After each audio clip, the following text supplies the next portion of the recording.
glorifie, Papa, parce que tu es merveilleux. Ta parole dit que là où 2 ou 3 sont assemblés en ton nom, tu es au milieu d'eux. Je te rends grâce, Père, parce que ce n'est pas en vain que tu nous assembles, ce n'est pas en vain que nous nous présentons devant toi. Ta parole nous dit que toute grâce excellente et tout don parfait descendant du Père de lumière, en qui il n'y a ni changement ni ombre de variation. Je te rends grâce parce que ceux qui se présentent devant toi, Père, ne retournent jamais le même. Et je te confie ce moment, Père. J'ai la certitude et la conviction que ta parole qui sera annoncée aujourd'hui sera une nourriture pure pour notre esprit. Une nourriture qui nous fortifiera encore, qui fortifiera encore notre foi, qui nous donnera encore la fermeté, l'assurance de marcher sur tes voies, sur ton chemin. Je demande, Père, Seigneur Esprit, que tu puisses prendre le contrôle de tout ce qui se passera pendant ce moment. Je ne suis ni sage ni intelligent assez pour annoncer la parole, cette parole qui est esprit et vie, cette parole qui restaure, cette parole qui relève, cette parole qui redresse, cette parole qui guérit, cette parole qui bénit. Mais je demande que toi, Esprit de Dieu, que tu puisses m'utiliser comme un instrument de réveil, un instrument de motivation, un instrument de révélation, afin de transmettre ce message avec assurance, avec fermeté, avec confiance. Que toi seul tu prennes contrôle, afin que le nom de Jésus-Christ soit glorifié pendant ce moment. Merci encore, Père, pour ta présence. Merci encore pour ton assistance. Merci pour ce moment. Au nom puissant de Jésus-Christ, j'ai ainsi prié. Je vous salue tous au nom de Jésus, ce Seigneur merveilleux et agréable qui nous permet encore de venir devant sa présence aujourd'hui. C'est vrai que c'est une opportunité, c'est vraiment une grâce. C'est une grâce d'être devant Dieu, de venir devant Dieu. J'ai vraiment la conviction que le message d'aujourd'hui fera du bien à plusieurs personnes parce que la parole de Dieu nous prévient, nous informe sur les situations, sur le cours du monde même. Et je remercie les Seigneurs par rapport à ça, parce que ceux qui comprennent la parole de Dieu, elle devient vraiment elle leur assiste dans leur foi chrétienne, dans tout ce que nous faisons. Et elle nous permet réellement de comprendre en quel moment, en quel temps nous sommes, pour que nous ne puissions pas marcher comme des aveugles, pour que nous ne puissions pas lire, méditer cette parole comme des gens qui ne comprennent rien, mais pour que nous puissions prendre cette parole en considération, la pratiquer, afin de vivre encore malgré ce monde de ténèbres, malgré tout ce que nous pouvons voir, nous puissions encore vivre les merveilles de Dieu. Vous savez, il y a beaucoup de gens qui font des programmes, qui font des projets dans leur vie. Il y a beaucoup de gens qui font vraiment des plans, qui planifient leur vie comme si ils en étaient maîtres, qui prennent des programmes, des projets pour demain, après-demain, ou bien pour dans une année, dans 6 mois. Je ne dis pas que c'est mauvais. Mais écoutez ce que l'apôtre Jacques nous dit par rapport à cela. Dans Jacques chapitre 4, au verset 13 à 15, la Bible dit ceci. À vous maintenant qui dites, aujourd'hui ou demain, nous irons dans telle ville. Nous y passerons une année. Nous trafiquerons, donc nous ferons des affaires et nous gagnerons. Verset 14. Vous qui ne savez pas ce qui arrivera demain, car qu'est-ce que votre vie? Vous êtes une vapeur qui paraît pour un peu de temps et qui ensuite disparaît. Vous devriez dire au contraire, si Dieu le veut, nous vivrons et nous ferons ceci et cela. C'est ça ce que l'apôtre Jacques conseille à tout homme. Il n'a pas parlé de chrétien, il a parlé de tout homme. Toute personne qui se croit maître de sa vie. Il leur dit que donc toi tu te crois maître de ta vie en te disant que demain j'irai dans tel endroit, je ferai ceci ou cela. Il leur dit que votre vie ne vous appartient pas. Demain appartient à Dieu qui est le maître des temps. Demain appartient à Dieu. Ce que l'apôtre Jacques dit est vraiment très essentiel. Il dit, votre vie est une vapeur. Qu'est-ce que votre vie? C'est une vapeur qui apparaît pour un peu de temps. C'est-à-dire que ce que tu prends en considération aux yeux de Dieu, c'est juste un peu de temps qu'il t'accorde sur cette terre afin de prendre la bonne décision. Il dit, vous devrez dire au contraire, si Dieu le veut, nous vivrons. Parce que celui qui te permet de vivre, c'est Dieu, ce n'est pas toi. Par rapport au programme que tu fais, fais très attention par rapport à ça. Celui qui t'accorde le souffle, celui qui te donne le moyen de vivre, c'est Dieu, ce n'est pas un homme. C'est Dieu qui t'accorde cela.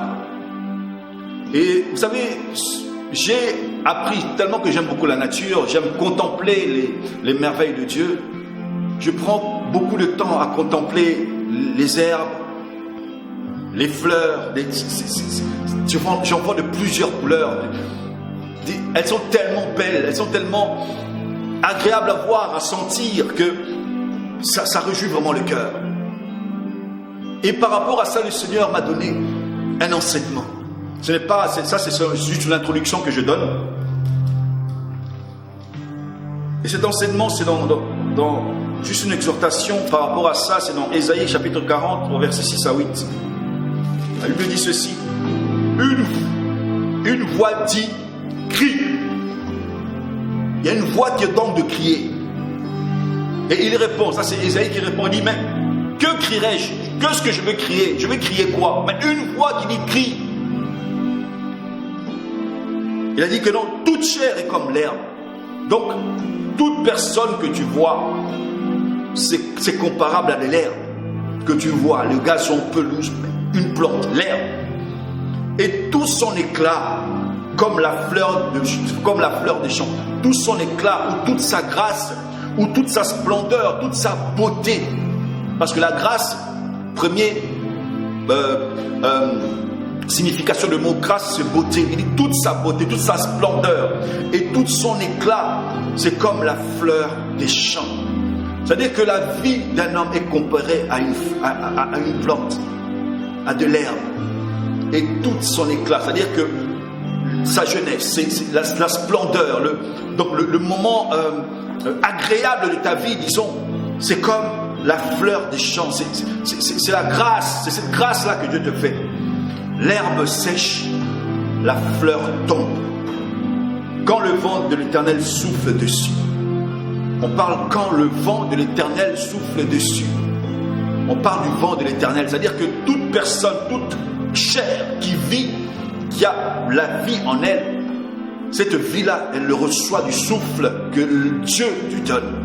Un moment, ce souffle-là se sera retiré. C'est-à-dire que toute cette gloire-là partira. Et dit, au verset 8, il dit, l'herbe sèche, la fleur tombe. C'est-à-dire qu'il y a une fin pour toutes choses. Comme la chair de tout homme est comparée à l'herbe, un moment ta vie aussi séchera. Et cette fleur, cet éclat-là, cette beauté-là, cette grâce-là aussi partira. On dit quoi? Le verset 8, mais la parole de notre Dieu subsiste éternellement. Sa parole ne passera pas. Cette parole inspirée par Dieu, que Dieu a inspirée à ses saints écrivains, à ses saints serviteurs pour l'écrire. Cette parole vient de Dieu. Cette parole, c'est Dieu elle-même. C'est la carte d'identité de Dieu. C'est la présence, c'est la révélation de Dieu lui-même par rapport à ce monde. Dans le psaume 103, la Bible dit ceci. L'homme, ses jours, au verset 15, donc psaume 103, à partir du verset 15, l'homme, ses jours sont comme l'herbe.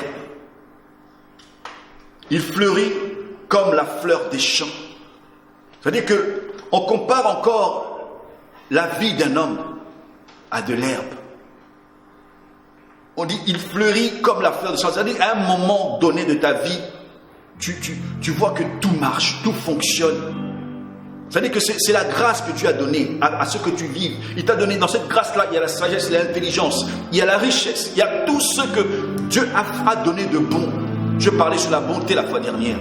C'est-à-dire que Dieu t'a donné. C'est-à-dire que c'est à ce moment-là, ta vie éclate, ta vie rayonne, ta vie est pleine de grâce. C'est Dieu qui veut ça. Ça, je parle de l'homme. Un homme qui, même qui ne connaît pas Dieu, nous profitons tous de ça. Il dit, lorsqu'un vent passe sur elle, on parle encore du vent, qu'on avait parlé dans Ésaïe chapitre 40. Elle n'est plus.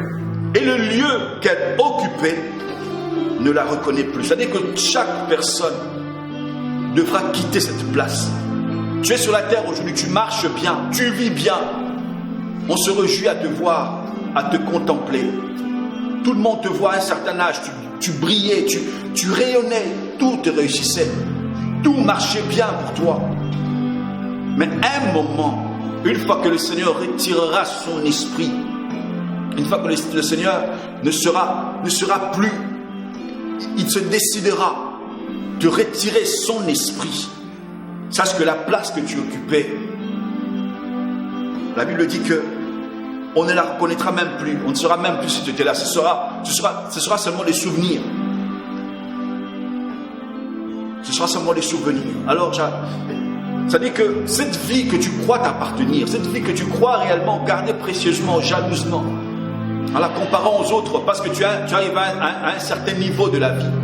Tu arrives à un certain niveau de l'existence. Tu arrives à un certain niveau de tout ce que tu as atteint, peut-être le maximum de ta vie.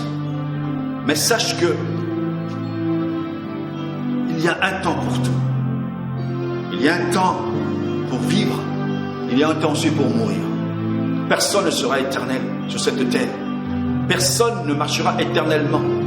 Personne ne vivra éternellement ici-bas. Personne ne pourra se vanter de tout ce que le Seigneur te donne. Même ta sagesse, ton intelligence, ta richesse. Un moment, elle ne sera plus aussi précieuse que ça. Je pense que le Seigneur donne à chaque personne le moment de venir à lui. Le moment de reconnaître réellement à qui tu vas appartenir. Parce que sans Dieu, mon frère, ma soeur, ta vie ne sera que médiocre. Aujourd'hui, mon thème d'aujourd'hui, c'est le monde qui nourrit tes inquiétudes. Là, maintenant, je retourne. Là, je parlais un peu. L'introduction, c'était un peu sur les personnes qui ne connaissent pas Dieu. Les personnes qui vivent sans Dieu, qui ont une certaine fierté à vivre sans Dieu, qui se vantent même de vivre sans Dieu. Là, je répète encore que ta vie ne t'appartient pas. Maintenant, les personnes, je parle maintenant à mes frères, à mes sœurs chrétiens qui m'écoutent. À ces personnes qui s'inquiètent de la vie de tous les jours. Qui voient que leur vie ne vaut rien. Qui passent leur temps peut-être à jeûner, à prier, mais sans avoir une réponse assez directe de la part de Dieu. Je vais vous dire une chose. Mon thème, je répète encore, c'est le monde qui nourrit tes inquiétudes. On va prendre Matthieu chapitre 6 au verset 25. La Bible dit, ça c'est Jésus-Christ qui parle, il dit, ne vous inquiétez de rien. C'est pourquoi je vous dis, ne vous inquiétez pas pour votre vie, de ce que vous mangerez, ni de votre corps, de quoi vous serez vêtus. La vie n'est-elle pas plus que la nourriture, et le corps plus que les vêtements? Ici, peut-être que certaines personnes diront, ah, mais comment est-ce que je pourrais sortir sans m'habiller, ou vivre sans manger? Regarde un peu ce que le Seigneur dit. Il dit que dans tes vêtements-là, que tu prends tant d'importance, ces vêtements-là que tu considères tant, des vêtements-là que tu vois réellement comme que sans ça, tu ne pourrais pas vivre. Que sans manger, que tu ne pourrais pas vivre. Écoutez, regarde ce que le Seigneur dit. Il dit que la vie n'est-elle pas plus que la nourriture? Et le corps plus que les vêtements? Ça dit que le manger est important, oui, mais ce n'est pas le primordial. L'essentiel, il le dit par la suite. Beaucoup de chrétiens s'inquiètent des futilités. Beaucoup de chrétiens s'inquiètent des choses qui ne sont pas aussi nécessaires, aussi importantes dans leur vie. Le Seigneur continue de dire, il fait maintenant une comparaison.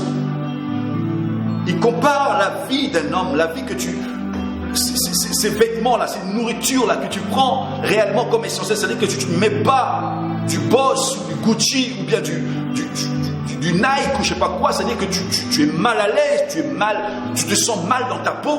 Le Seigneur te dit, mais c'est pas ça la vie. La vie est plus importante que ça. Si tu ne manges pas du caviar, si tu ne manges pas des crevettes, si tu ne manges pas, je ne sais pas, du steak, que ta vie n'a pas d'importance, non. Il y a des personnes qui se réjouiront peut-être que de légumes, ils sont déjà satisfaits par rapport à ça. Il y a des personnes qui cherchent peut-être un t-shirt sans marque, sans une grosse marque, mais ils se réjouissent déjà de ça. Ça, c'est que le Seigneur a dit que non, la vie, vivre, c'est plus que ça, c'est plus que cette nourriture-là, c'est plus que ce que toi tu réclames, c'est plus que ce vêtement-là, cette marque-là que tu cherches. Non, la vie est plus que ça. Il y a certaines images que je vois en Afrique, par exemple, dans certains pays pauvres, mais je vais plutôt parler de plusieurs pays africains où je vois des enfants qui n'ont peut-être rien à mettre, peut-être ils mangent seulement une fois la journée. Mais tu le vois, ils sont si heureux à les voir, à les considérer. Mais j'ai vu des vidéos, même des photos des enfants au Congo, des enfants dans d'autres pays d'Afrique. Mais tu vois les enfants qui se réjouissent du peu qu'ils ont. Ils se réjouissent.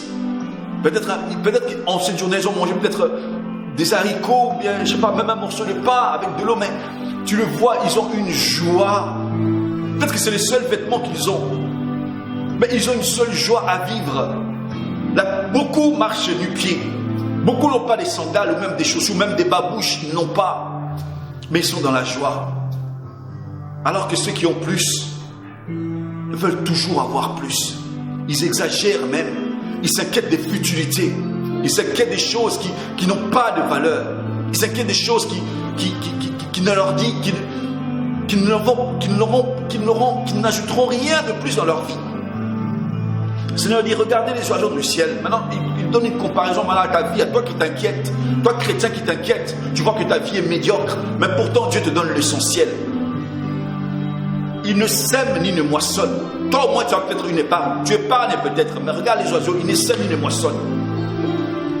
Ils n'amassent pas, ils n'amassent rien dans le grenier. Donc, ça veut dire qu'ils ne mettent rien de côté. Et votre Père céleste les nourrit. Mais pourtant, votre Père, notre Père, le Père que toi, tu connais, en qui tu as donné ta vie par la foi en Jésus-Christ, tu es devenu enfant de Dieu. Ton Père céleste les nourrit, ces animaux-là, cet oiseau-là. Ne valez-vous pas plus que...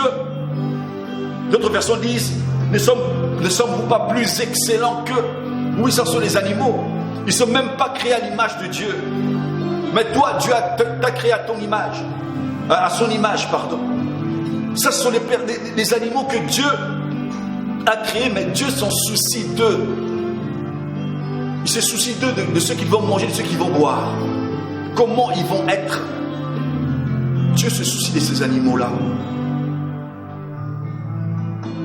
27, verset 27, il dit, qui de vous, par ses inquiétudes, maintenant, on nous pose la question, mais à un niveau, le Seigneur nous amène à un niveau de réflexion.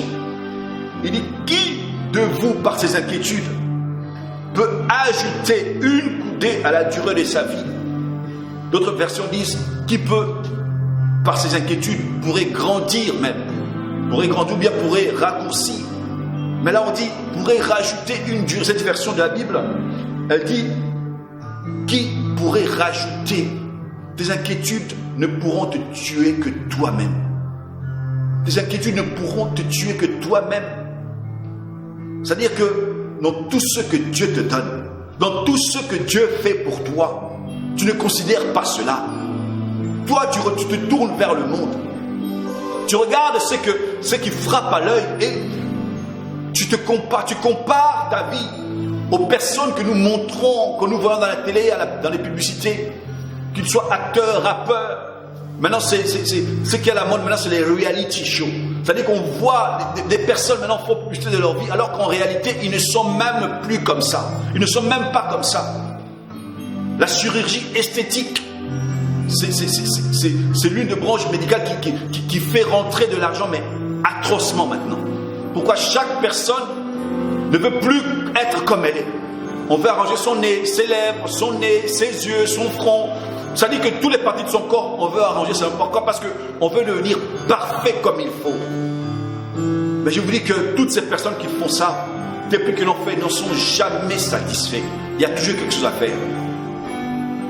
Personne ne veut avoir le visage qu'elle a. Personne ne veut être comme il est. On veut toujours atteindre la perfection de cette chair. Mais cette chair ne verra pas la gloire de Dieu. La perfection, c'est au niveau de l'esprit que nous devons l'atteindre. Il y a tant de personnes qui se soucient. On regarde le monde, on regarde la télévision, on voit des personnes rouler, je ne sais pas, en voiture, on voit des villas, on voit, je ne sais pas. On nous montre comme si ces personnes-là étaient bien. Alors ce n'est pas la réalité. Ce n'est pas la réalité. Ces gens-là cachent des choses dans leur vie. Il y a des choses vraiment qui sont cachées, qu'ils essaient de camoufler, qu'ils essaient de cacher en montrant une autre image d'eux-mêmes. Elle dit pas, vous inquiétez, on ne peut rien ajouter, tu ne peux rien faire, tu ne peux rien rajouter. Par ta vie, tu ne peux rien rajouter. Jésus-Christ donnait un exemple d'un homme riche. Il disait que cet homme-là, il a dit, ah ok mon âme, regarde ce que tu as fait. Tu as beaucoup amassé des biens. Tu as atteint vraiment un niveau supérieur de la gloire. Donc ça dit, il se réjouissait lui-même de l'effort qu'il a fait, de tout ça. Il a dit, bon maintenant je vais me reposer, je vais manger, je vais boire parce que j'ai vraiment atteint un niveau que, je ne sais pas, peut-être personne ne pourra égaler. Alors la nuit même, Dieu lui dit insensé, cette nuit même ton âme sera redemandée. Écoutez, je pose la question à mes frères, sœurs chrétiens, ainsi qu'à toutes les personnes qui m'écoutent. Peut-être que tu n'es pas chrétien, chrétienne, mais ta vie vaut plus que les vêtements. Ta vie vaut plus que la nourriture. Réjouis-toi de ce que Dieu te donne. Si tu peux faire plus, fais plus. Mais que tu ne sois pas esclave des vêtements, esclave de l'habillement, esclave de la nourriture, que tu veux seulement manger ce que toi tu veux. Non, réjouis-toi de ce que tu as. Parce qu'il y a beaucoup de personnes dans ce monde qui n'ont même pas le peu que toi tu as. Plusieurs ne l'ont pas ça. Plusieurs même se contenteraient même d'avoir le peu que tu as, ce que tu restes là, ce que tu jettes là tous les jours. Il y a certaines personnes qui seront rassasiées simplement de ça. Tu peux rien ajouter à ta vie. Prends la bonne décision. Fais confiance en Dieu, toi chrétien. Toi païen peut-être, toi qui ne connais pas Dieu, prends la bonne décision. Verset 28 dit, et pourquoi vous inquiétez-vous au sujet des vêtements?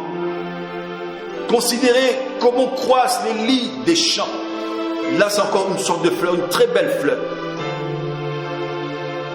Ils ne travaillent ni ne filent. Vous savez qu'ils ne font aucun travail. Cette plante-là que Dieu, Jésus-Christ se prend, il dit, il ne fait aucun travail, il ne fait rien du tout. Au verset 29, il dit, cependant, je vous dis que Salomon, même dans toute sa gloire, n'a pas été vêtu comme l'un d'eux. C'est-à-dire que cette belle fleur-là, Salomon même dans toute sa gloire.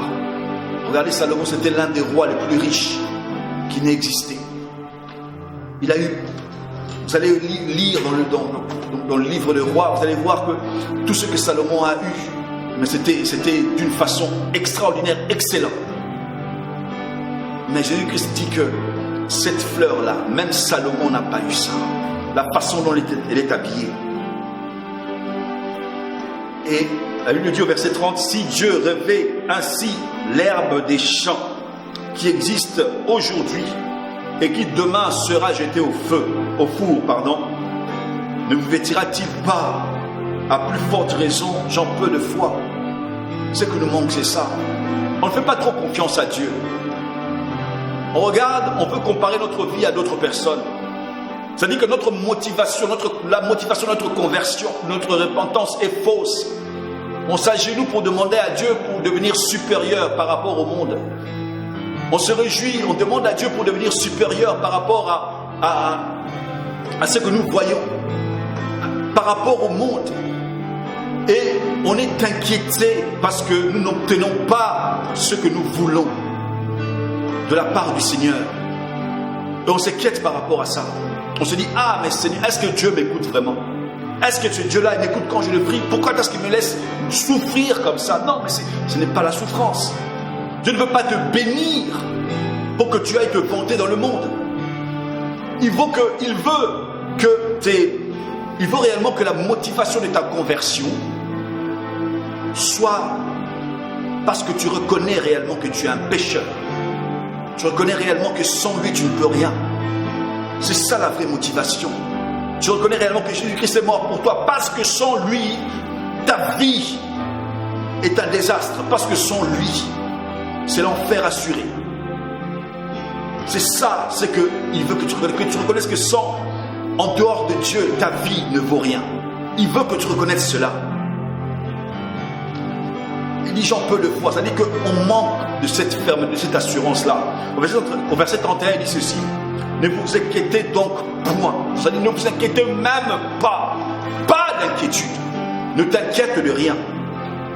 Et ne vous dites pas, que mangerons-nous? Que boirons-nous? De quoi serons-nous vêtus? C'est-à-dire que tout ce que les gens recherchent, la grosse marque, la dernière caisse, le dernier mobile, le dernier téléphone portable, le dernier vêtement je ne sais pas de quel couturier, la dernière paire de chaussures, la nourriture excellente, je ne sais pas si elle vient d'où. C'est-à-dire que tout ce que les gens cherchent, tout ce que les gens de ce monde se tourmentent par rapport à ça, il dit, ne vous inquiétez donc point, ne t'inquiète pas de cela. Il dit, car toutes ces choses, ce sont qui? Ce sont les païens qui les cherchent. Les personnes qui ne connaissent pas Dieu. Ces personnes-là prient aussi. Il y a des païens qui prient aussi. Votre Père Céleste sait que vous en avez besoin. Il le sait. Il le sait. Il sait que tu as besoin de ça. Il sait que c'est vraiment un ardent désir. Je répète encore que ta motivation ne soit pas convertie parce que tu penses ruiner Dieu, tu penses acheter Dieu par rapport à ta conversion pour que Dieu te donne des choses que toi tu désires, pour que tu ailles te vanter dans le monde par rapport à ça. Non, c'est pas ça. Ce que Dieu veut, c'est de la vraie conversion, une vraie repentance. Il veut vraiment que tu te repentes, tu reconnaisses réellement tes fautes, tes erreurs. C'est ça ce que Dieu veut. Là, je parle à mes frères chrétiens qui font semblant de prier, qui s'inquiètent pour des futilités. Contente-toi de ce que tu as. Arrête de te tourmenter pour rien. Je dis que ne vous tourmentez pas. Ne vous inquiétez de rien du tout. Ton Père sait de quoi tu as besoin. Vous savez, 2 Corinthiens chapitre 6 au verset 17 dit ceci. C'est pourquoi sortez du milieu d'eux et séparez-vous, dit le Seigneur. Ne touchez pas à ce qui est impur et je vous accueillerai. Je serai pour vous un père et vous serez pour moi des fils et des filles, dit le Seigneur Tout-Puissant. Et c'est notre Père Céleste, le Dieu Tout-Puissant qui parle. Il dit sortez du milieu d'eux. Le Seigneur veut que pour qu'il y ait vraiment une vraie repentance, une vraie conversion, il faut qu'il y ait une séparation. Séparation de tout ce qui n'est pas de Dieu, de tout ce que Dieu ne tolère pas, de tout ce qui ne confesse pas Dieu, de sortir de tout ça pour aller vers Dieu. C'est vraiment ça la vraie repentance, la vraie conversion. C'est de sortir d'eux pour aller vers Dieu. Sortir du milieu de l'île, sortez du milieu, séparez-vous. C'est vrai que c'est difficile de vivre dans un monde où nous sommes entourés par des tentations, par un monde qui est vraiment, dont la Bible parle, le monde des ténèbres, où tout est tourné vers le monde, tout est tourné vers le plaisir de la chair, satisfaire la chair, satisfaire ton ego, satisfaire toi-même. C'est-à-dire que tout est tourné vers l'homme, alors que c'est Satan qui influence tout ça, pour que quand tu es tourné vers l'homme, tu ne peux pas, comme la chair n'est jamais satisfaite, tu n'auras pas le droit de tourner vers Dieu. C'est ça ce que le diable veut, ça ce que veut le monde aussi, et c'est ça ce que le monde aussi enseigne. Qu'est-ce que nous voyons du matin jusqu'au soir, des publicités qui ne parlent que de la satisfaction de l'homme, de l'ego de l'homme. C'est-à-dire qu'il n'y a rien qui parle de se tourner vers Dieu. Dieu dit sortez du milieu d'eux Sortez du milieu de ce monde-là, des désirs, tout ce qui est le désir du monde, tout ce qui est, tous ces actes qui sont conformes au monde, toutes ces pensées mondaines, même ces faux docteurs, ces faux prédicateurs qui nous parlent sur la prospérité, qui nous poussent encore, au lieu que l'évangile te pousse vers le désir de Dieu, non, il y a des prédicateurs qui te poussent vers les désirs de la chair. Recherchez ce qui est charnel, recherchez ce qui est mondain. Avec l'évangile de la prospérité, c'est-à-dire que si tu n'as pas les villas, si tu n'as pas 10 voitures dans les garages, si tu n'as pas, si tu n'es pas renommé, c'est-à-dire qu'il y a un problème chez toi. C'est-à-dire qu'il y a beaucoup de chrétiens qui vont dans les églises, des enfants de Dieu, mais qui se sentent vraiment mal. Le Seigneur les a rachetés de la malédiction. La Bible dit que si le Fils de l'homme t'a franchi, tu es libre. Mais ces gens-là, ils vont dans des églises. Pourquoi? Parce qu'ils n'ont pas 5 paires de chaussures, parce qu'ils n'ont pas 5 vestes ou bien 25 robes dans leur placard, parce qu'ils n'ont pas, je ne sais pas, des colliers, des bagues. Ils viennent à l'église, écoutent des paroles, des prédicateurs prêcher que non, moi j'ai ceci, des prédicateurs qui se vantent de tout, en s'appuyant sur la parole, qui prêchent des faussetés, des hérésies. L'évangile de la prospérité, ceux qui les écoutent se sentent mal à l'aise, se sentent comme si des personnes qui sont encore sous des liens, des malédictions. Mais c'est quoi ce genre de prédicateurs? Sortez du milieu d'eux, vous n'avez rien à voir avec ces gens-là, sortez du milieu d'eux. Vous n'avez pas besoin de révélation pour ça. Vous savez, en ce temps de la fin, on doit être comme des chrétiens libérés. Tout ce que vous prêchez, mes frères et sœurs, vérifiez dans la parole, ne vous laissez pas manipuler gauche-droite. Ne vous laissez pas. Ce n'est pas la faute de Dieu si vous êtes manipulé gauche-droite. C'est votre faute à vous parce que vous ne prenez pas le temps de méditer la parole. Vous ne prenez pas le temps d'être enseigné par le Saint-Esprit. Vous ne prenez pas ce temps-là. Prenez le temps de méditer la parole de Dieu. À partir de là, vous serez vérifié. Qui prêche la vérité? La Bible dit qu'on attend par le fruit. Sortez du milieu d'eux. Ne restez pas là. Ces personnes-là qui contribuent encore à ce que vous inquiétez, vous vous souciez encore de votre vie. Alors que votre Dieu, votre Père Céleste, se soucie encore beaucoup plus de votre vie que vous-même. Il se soucie de ta vie. La vie vaut mieux plus que les vêtements. Regardez tant de choses dans ce monde à voir, à visiter.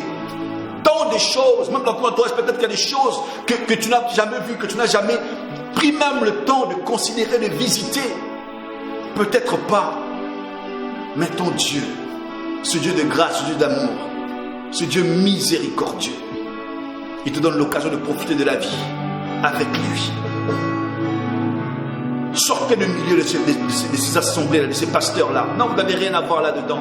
Là, on pense que la prospérité, c'est-à-dire que là, on vous dit même de tout faire. En tant que chrétien, tu dois tout faire. Même s'il faut escroquer, il faut escroquer. Même s'il faut voler, il faut voler. Mais il faut montrer que Dieu est avec toi. Non, c'est pas ça l'évangile. C'est pas ça l'évangile. Sortez du milieu de ces assemblées-là. Sortez de ce milieu-là. Beaucoup de personnes embellissent l'évangile en prêchant la prospérité, mais d'une façon tellement belle que c'est difficile de comprendre. Alors, mais cette parole-là pousse les gens. Tu vois que la personne sort, les personnes sortent des assemblées, de ces églises. Donc, au lieu de se réjouir de la parole qu'elles ont reçue, non. C'est la tristesse qui rentre dans leur cœur. Et s'inquiètent, et se tournent encore vers le monde. Ils envient les païens. Ils envient les personnes, on ne sait même pas comment est-ce qu'ils ont reçu cette richesse. On les envie. Et plusieurs font des compromis. Ce n'est pas ça l'évangile. Ce n'est pas ça l'évangile. Dieu a donné à chaque personne la capacité d'aller de l'avant. Il a donné à chaque personne la capacité d'utiliser son cerveau. Il a donné à chaque personne les 24 heures que tu utilises tous les jours. Qu'est-ce que tu en fais? Tu l'utilises comment? Tu réfléchis comment par rapport à ce temps-là? À écouter des bêtises, à écouter des sottises. Comment est-ce que tu gères ton temps? À t'inquiéter sans rien faire? À te soucier de ta vie sans rien faire? Non, il y a déjà une personne qui se soucie de ta vie. Il veut que tu te lèves et prennes la bonne décision. En commençant par méditer la parole. En commençant par rechercher dans sa parole ce que lui veut faire dans ta vie. Ne t'inquiète de rien, surtout pas manger et boire. Ça, c'est les choses que Dieu donne même à ceux qui ne travaillent pas, à ces animaux qui ne travaillent pas, qui ne mentionnent pas, qui n'amassent rien dans le grenier. qui n'épargnent même pas, mais ils sont nourris tous les jours. Comment est-ce que cette séparation pourra se faire? Romains chapitre 12, au verset 2. La Bible dit ceci. Ne vous conformez pas au siècle présent. La conformité au siècle présent. Beaucoup cherchent le dernier cri, la dernière marque, le dernier modèle de telle voiture, dernier vêtement de tel couturier. Ils veulent que leur nourriture soit dernièrement. J'avais vu des personnes maintenant manger. Avant, c'était manger des cuillères avec manger avec des couverts en or et tout. Ça, c'était vraiment les derniers cris. Maintenant, j'ai vu que on vend.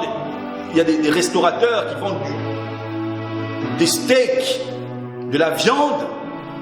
Tu as des prix exagérés, mais tu vois un plat avec de la viande avec des prix de 1500 $. Mais j'ai dit, mais attends, mais quelle différence ça fait de manger de la même viande, peut-être à 3 $, mais à 1500 $. Et moi, j'avais vu que ces mêmes viandes-là qu'ils font, ils le mettent avec une couche d'or, même avec une poudre d'or, même avec une couche d'or au-dessus. C'est-à-dire que ce n'est plus manger avec des couverts, des fourchettes, couteaux en or, maintenant c'est manger l'or carrément. Je ne sais pas qu'est-ce que ça va faire dans leur vie. Qu'est-ce que ça apporte? Est-ce que ça apporte quoi en plus? Et les païens, et les chrétiens, pardon, ils se conforment. La Bible dit, ne vous conformez pas au siècle, ne devenez pas conformes, ne devenez pas un au siècle présent. Mais soyez transformés, soyez changés par le renouvellement de quoi? De l'intelligence, afin de discerner quelle est la volonté de Dieu, ce qui est bon, agréable et parfait.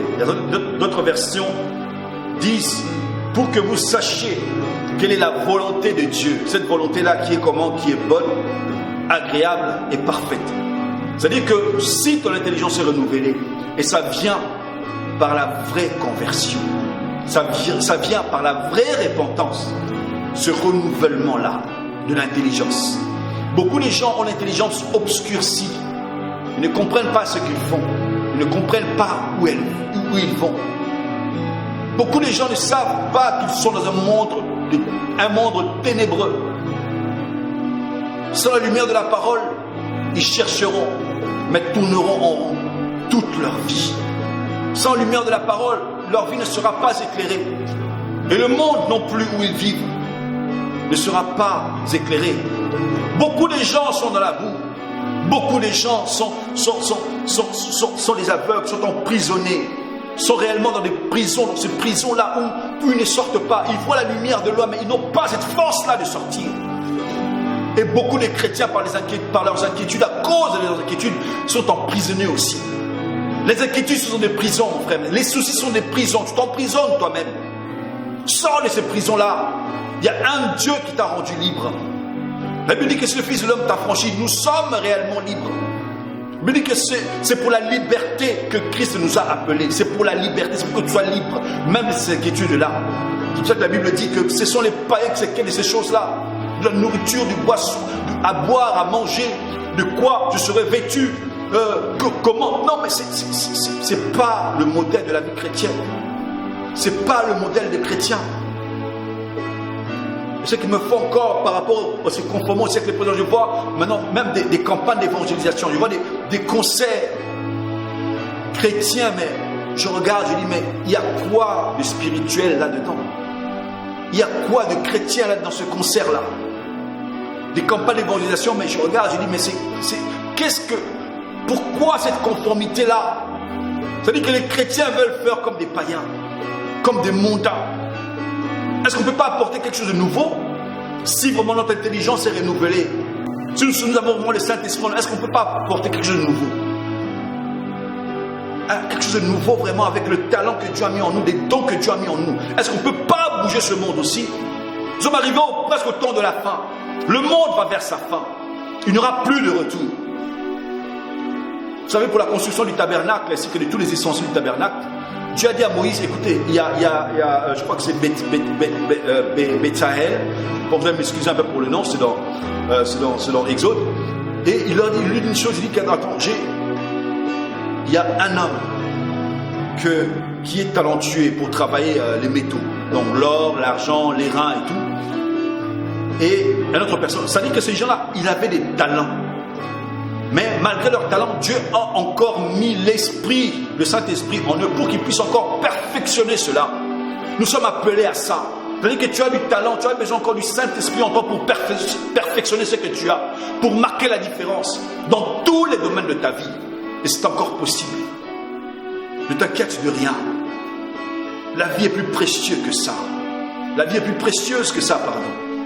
Dieu veut réellement que nous puissions avancer dans tout ce que nous faisons. Nous puissions marquer la différence dans ce que tu fais, quel que soit ton domaine de la vie. Il ne veut pas que tu cherches des futilités.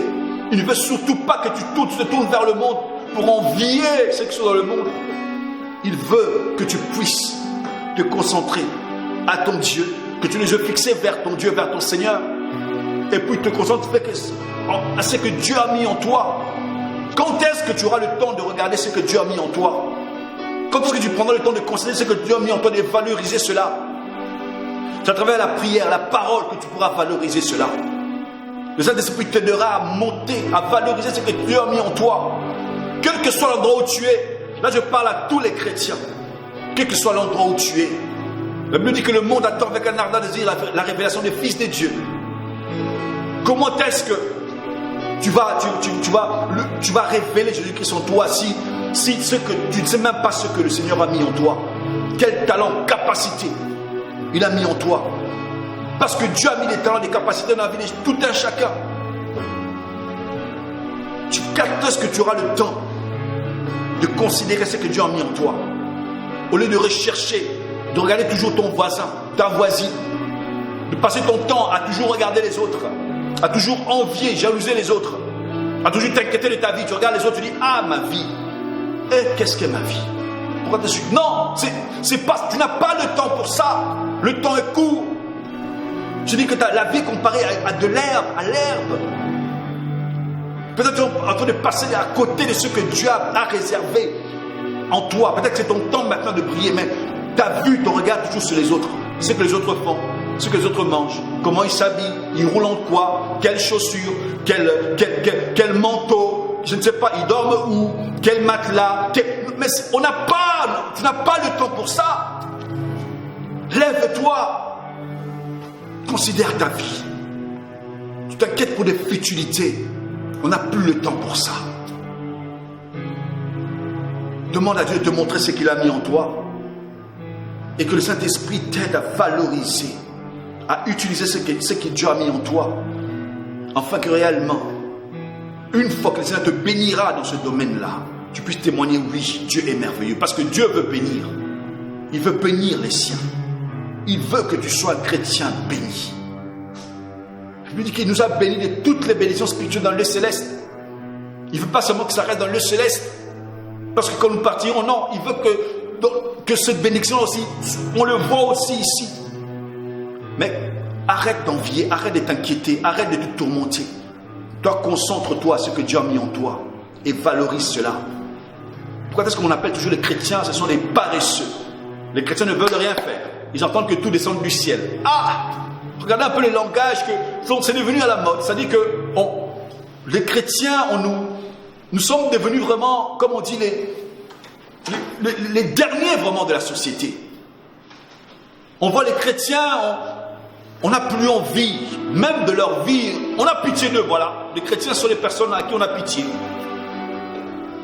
Nous sommes mal vus à cause des comportements de certains soi-disant pasteurs. Et encore, j'ai vu une vidéo qui m'a révolté. Franchement, ça m'a révolté. J'étais dans tous mes états en tout cas. Et tout ça, on donne toujours des titres à certains hommes de Dieu, serviteurs de Dieu. Pourquoi? Parce que il y a ces personnes-là donc ils suivent vraiment l'exemple des papes qui ont existé avant. Et ces papes-là qui faisaient des choses abominables au temps de l'Inquisition, même avant, et ces pasteurs-là, soi-disant pasteurs, ils viennent, ils prennent des petits-enfants en leur disant, en leur obligeant à dire qu'ils ont la sorcellerie ou je ne sais pas quoi. Et pour qu'ils acceptent, ils mettent des bougies, ils font couler la cire de bougies sur leur tête. Et ça, il y a certains enfants qui disent non, tellement que je souffrais, j'étais obligé d'accepter que que je suis sorcier ou sorcière. Et là, j'ai vu encore une maman, je ne sais pas quel âge elle avait, mais en tout cas, une grand-mère. On est en train de la frapper. Et pourquoi? Parce que soi-disant, elle a tué je ne sais pas combien de ses enfants. Et regardez, écoutez, je vous dis,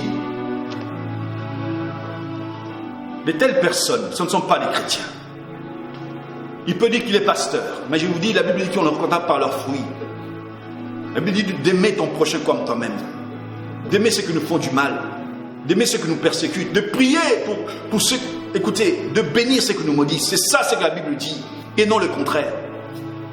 Nous voyons simplement des choses abominables. Et on donne ce titre-là au passé. Vous savez que la Bible dit que le diable aussi se déguise en ange de lumière.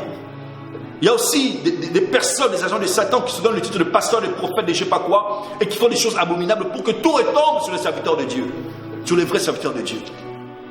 Ces choses-là, ça ne peut pas nous réjouir. On ne peut pas se réjouir de ça. Beaucoup de gens sont venus simplement pour ruiner les gens. Ils sont là pour ruiner les autres. Non, mais écoutez, ce que je veux dire, c'est que chrétien, lève-toi. Chrétien, lève-toi. Dieu te bénira, mais il veut il bénira l'œuvre de tes mains. Il bénira ce que toi tu fais. Ne reste pas là bras croisés pour que Dieu fasse tout pour toi. Non, il t'a donné les mains pour travailler avec. Les pieds pour marcher, pour avancer.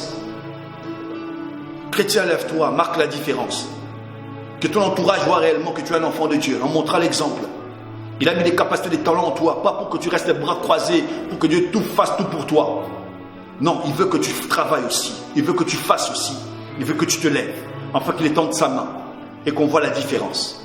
C'est ça ce que Dieu veut. À toi qui n'as pas encore pris la décision de t'avancer à Jésus, de donner ta vie à Jésus, prends la bonne décision. Rappelle-toi, je viens de parler que ta vie ne t'appartient pas. La vie toute chair est comme l'herbe et sa gloire est comme la fleur de l'herbe. Alors fais très attention. Demain ne t'appartient pas. Tu fais peut-être des projets, des plans. Oh, j'irai dans tel concert, j'irai dans tel endroit, j'irai ceci, je ferai tel voyage. Mais si ta vie ne t'appartient pas, la personne qui t'a donné la vie peut la mettre fin à tout moment. Si quand il retirera son souffle, toute cette gloire-là, tous ces projets-là seront à terre.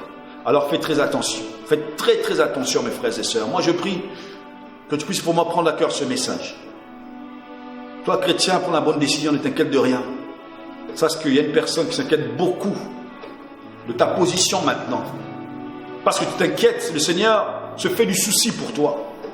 Parce que tu n'as pas encore compris. Il me dit que mon peuple périt faute de connaissance.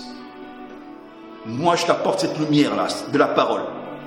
Quand tu ajoutes une connaissance pour que tu prennes la bonne décision, à avancer, à cartonner, à rayonner, là où tu es, pour que tu ne sois pas mendiant. Non, les chrétiens maintenant courent derrière les païens pour mendier. Ah, mon Dieu.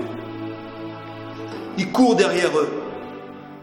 Maintenant, ce personne-là que tu cours derrière pour qu'il te donne même, je ne sais pas, de quoi manger, de quoi boire.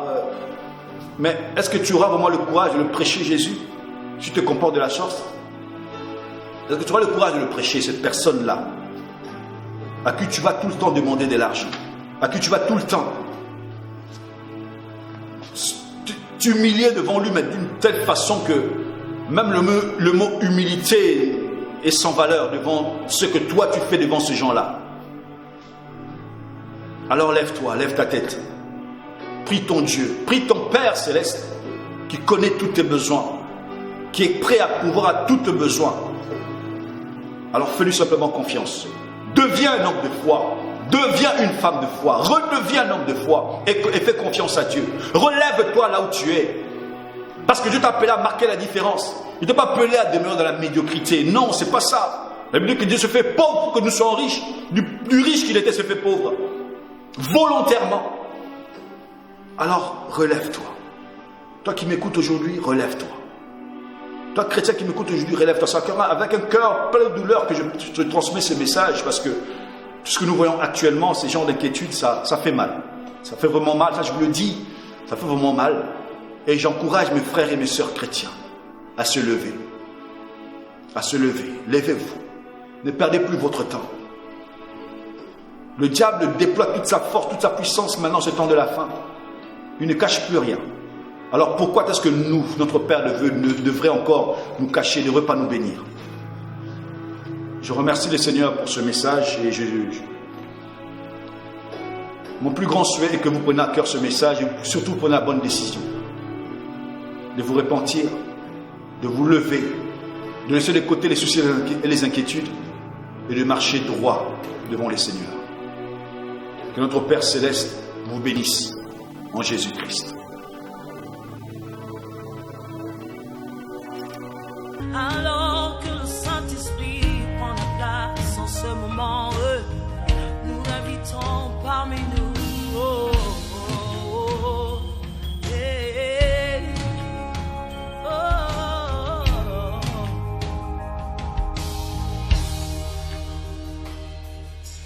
Quand il descend, oui, tout s'arrête.